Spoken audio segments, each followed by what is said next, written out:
بل زما محترم ورونو چې یو جنۍ ده او د هغې خاوند مړ شو. زموږ د پښتنو یو بل یو غټ ظلم درته ښیم، غټ عظیم ظلم، هغه دا دی په دې باندې ځان پوه کوي. مثلا یو لور دې چاته ورکړې ده او د هغې خاوند هلته مړ شو. چې مړ شو د دې څو لیورونه ژوندي دي؟ سل.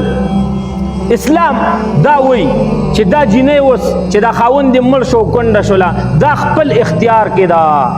کله چې د دې جنۍ خاوند مړ شو په دې ورځ باندې دا جنۍ د دې خلکو نه ده، نه د سخر ده، نه د خواښې ده، نه د لیورونو ده. دا جنۍ بس پردی شوله. البته د سخر نه ستر یې نشته ځکه سخر یې پاتې شوی دی، نکاح ورسره ټول عمر حرامه ده. خو د دې د نکاح اختیار دا د سخر په لاس کې نه دی، دا د پلار په لاس کې نه دی، دا د رور په لاس کې نه دی، دا د لیور په لاس کې نه دی، دا د چا په لاس کې دی؟ د دغې کونډې په لاس کې دی. او ما ته پښتانه څه کوو؟ وایي څنګه به رانه بلځي کې ته وایي خاوندو کې یا لکه دا ستا کوم بچي چې پاتې دي دا خو ټول چې دي نشیان دي، دا خو ټول بدعمله دي.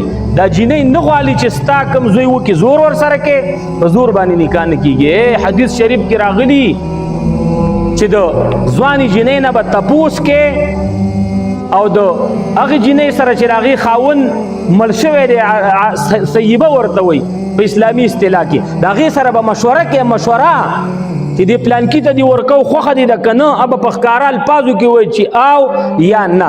زموږ ستا پښتانه دا ظلم کوي، دا زما انګور ده څنګه به بل ته ودی؟ بس یو بېکاره زوی به هغې نه به په عمر کې یاره یو 30 کاله کشر وي، هغه ته به په نکاح باندې کي، د خپل زوی چې دی زندګي به هم برباده کي، د خپلې هغه انګور زندګي به هم برباده کي.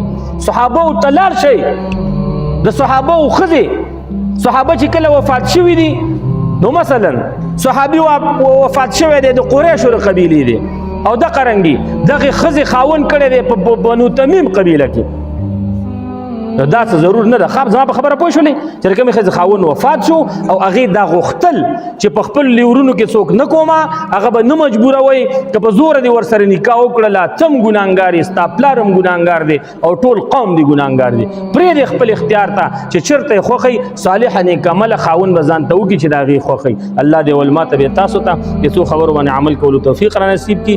وصلی الله تعالی علی خیر خلقی محمد وعلى آله واصحابه اجمعین.